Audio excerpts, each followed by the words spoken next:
So when Atreus comes back to the place the second time, remember? Like from the first chapter? The second time in the first chapter? Like it's like a puzzle box from I don't know. Oh, okay. Yeah. Or no, you're thinking of something else. No. You're thinking of the third. You mean the one where Atreus didn't come from the... No, I don't think I've gotten there yet. I just don't think I'm as far as you. Well, I know you're not. He was the one that first told me about it before I even got there. But you must have seen the... When it comes together. Yeah. He, she, or it comes back to... Wait, you can't just say those three things. Is it a he or a she? You know, I don't know. Or an it? I mean, I know what he's talking about. Oh, you guys are just so in sync. Shut up!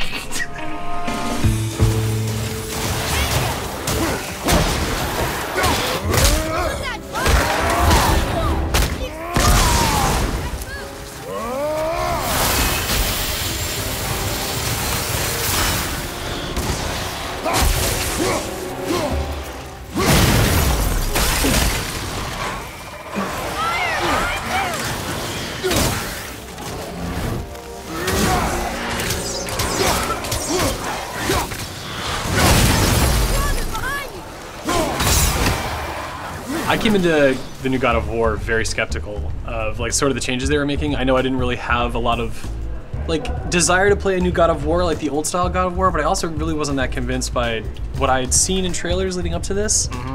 But I gotta say, like, this game it grabbed me pretty early on because it was so different.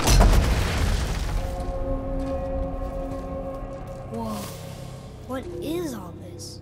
Where are we? A mine. And if this claw reaches the summit, our goal is near. I don't know about you guys, but I feel like the axe it makes a huge difference in this game in terms of both like making it feel like different from God of War, but also retaining some of that brutality that it was known for, just in like a different way. Totally.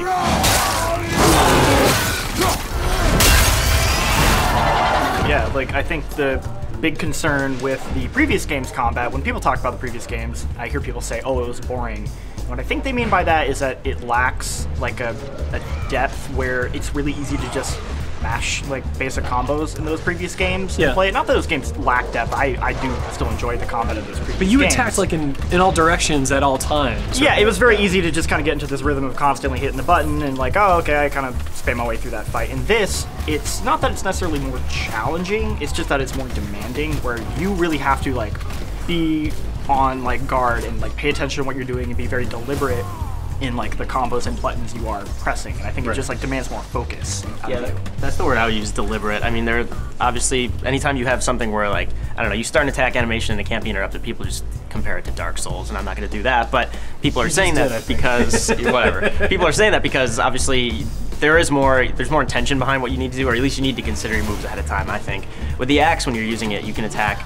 I mean, there are runic attacks where you can do like AoE damage, but most of them you're attacking one person at a time. It's like you're hacking at this one draugr, and it's also that over-the-shoulder camera.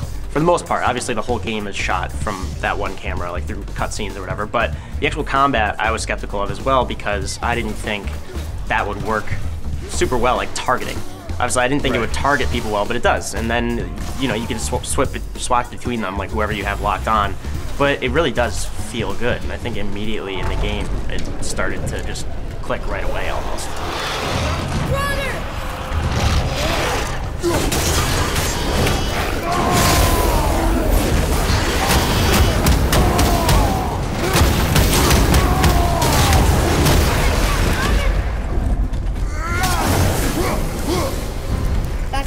There is something here that I feel like reestablishes God of War as something totally brand new, but there's also obviously the open-ish world. It's bigger than something like Uncharted Lost Legacy, for example, which gave you like a few paths to deviate from like the main path. But you know, this game kind of opens up a few hours in and it makes you realize like, oh shit, like this is kind of like up to me to see where I want to go. And that also felt obviously very different, where Kratos was in the past sort of funneled between like one crazy big set piece to the next, fighting one god from another. This is so much more about him and Atreus and just exploring their own pace and doing their own thing, which I kind of really liked. Look up there. I guess we need to get back up there. But how? Follow me. Lost Legacy, the hub was just another area that you could explore it and complete different things in the hub. But then once you're done, you moved on. Yeah. This hub, it functions much more like a hub. Like you come back to it, like a Metroidvania. You gather supplies and then spend money. It reminds me of like Resident Evil 4 and its pacing as you kind of come across these like sandbox areas, whether it's using combat in different ways or actually exploring outward.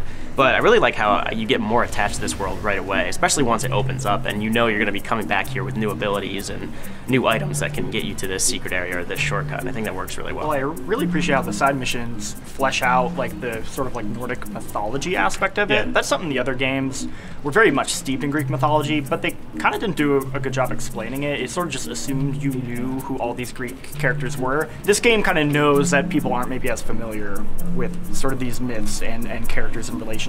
Sure. So you have these great moments where, you know, as you're like on the boat, like Atreus and Kratos will be talking and they will kind of like, you kind of learn a little bit about the world. Look at that. It's Thor. Thor, god of thunder. That's right. I never thought you listened when Mother spoke of the gods. I seldom did. Did she speak of one who could feel no pain?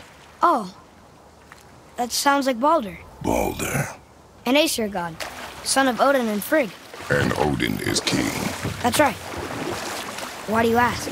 You get this real sense of like the scale of everything that's happening with all these different like realms and figures and gods. It's a big space that you're in. It's not like a massive open world, but even then, like, there's very few characters in this game, right? But it's the stories they share with one another that really do make it feel like it has an existence and like it has a history to it. All those boat rides specifically, it seems so weird to think of God of War just sitting in a boat rowing across a lake, but those moments actually feel very valuable, both for the things that you see, because as you explore the lake, obviously you find these little nooks and crannies, but yeah, primarily, like you're saying, for the conversations between Atreus and Kratos.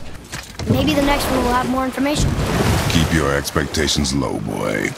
Spirits are rarely useful. There's just stuff that other games would fill with like repetitive, kind of like contextual dialogue, but this is almost like a series of texts that they are working their way through, like the entire game. They never repeat anything. It's always like a new story based on what's happened or where they are in the map. And which is incredible. It fills out like little pieces of their character. In a Totally. way, like I love how this game doesn't abandon sort of like the previous games like fiction at all, which is kind of what I was worried about. It's like, oh, it's going to be sort of like a soft reboot type of situation where it's like it technically happened, but we're kind of ignoring it. Instead, the game actually very much like tackles it and makes that a part of the game. Is like, you know, It takes a while to really dig in, but yeah. But there's like really cool subtle stuff. Like there's this great bit where you are you find like this spirit of a reaver who's got killed by his son, and then like Trace is like, why would anyone kill their own dad? I just don't understand. Like this makes no sense to me. And Kratos is just flashback to Kratos. Exactly. You can literally keep the game going in God of War 3 as long as you're punching him. Exactly. But he is just silent. Like Kratos doesn't say anything. Guess I shouldn't be surprised. I did the same thing to my dad when I was his age. He killed his own father? Where is he now? Those moments in those previous games like scarred his personality and like has Right. affected him, Yeah. and they present that in like really subtle ways that feels really rewarding as someone who's played all of the games. Right. Like I feel like I'm getting all this wonderful payoff. Well, no one would blame you for thinking Kratos was an utter dick, right? Yeah. Based on the He previous is. game. He was also like shafted at the very beginning of the series, right? It did not have to be this way, my son. Now it's like he's sort of come full circle to where maybe he's sort of returned to a bit of, he's got his humility back in a way. Because he's got his son. He's got this kid that he needs to raise and sort of take care of and teach that maybe I won't let the same things happen to you that happened to me. Maybe I can be the guiding hand that leads you down the right path. We just did an interview with Corey Barlog. Eddie in our Australia office just was talking to him, and he said they almost didn't get the father-son relationship into the game because Sony higher-ups thought it would be too complicated, like from a gameplay perspective and just like storytelling. Typical executives. And I really like because it is a continuation of Kratos' story, obviously, and he's the main draw as the God of War. But it's interesting, finally. But also with Atreus there, he's kind of the stand-in for the audience because he's like he's really knowledgeable about Norse mythology and he can read a bunch of different language. Kratos always be like, "Boy, come read this." Boy, over here. It says his name is Hrungnir. Mother told me about him. A giant warrior made of stone. at a certain point, Atreus starts making fun of him for it. But Atreus is kind of the stand-in for us insofar as we're actually discovering the world along with him. And he was like this sick kid when he was younger, so he didn't really venture out past the house, which they established early on. So that's really cool. And he's always like really excited to be exploring and with his dad, because like his dad, being a sick kid, he didn't really always get to get out that often. What were those things? They smelled awful. Your mother called them scorn poles. Poison magic. She was the one who showed me how to disable them. What? It's just funny to think of her teaching you something. He's a foil to Kratos, and like Kratos doesn't give a shit about Midgard or wherever you are. Obviously, he hates gods because of like his past, but Atreus is just like eager to learn all this stuff, and I think he's kind of sitting right there with us, and I can't imagine the game without that father-son relationship. I love how that comes across in the side missions, where anytime you do a side mission, Kratos like actively doesn't want to do it. What are you doing? He's like, yeah, we don't have time for this. Look, boys, shouldn't we get back to what we were doing? but then like you can still go do it anyway, and then when you do it, it's sort of like, oh, I guess we're here. We should help them. And then Kratos is like, okay. Or Kratos always justifies it by saying, oh, we'll just get better resources. We'll just get better resources. Yeah. But I like that back and forth. There's something about that dynamic that I think is like really fun. Boy, what did I tell you about offering help? Don't. Correct. But can't we This just... is not a debate. You must learn focus. Our journey need be your only concern. But what if they can help us? That one seemed to know a little about the lake. And how does that help us with our goal? We won't know unless we ask.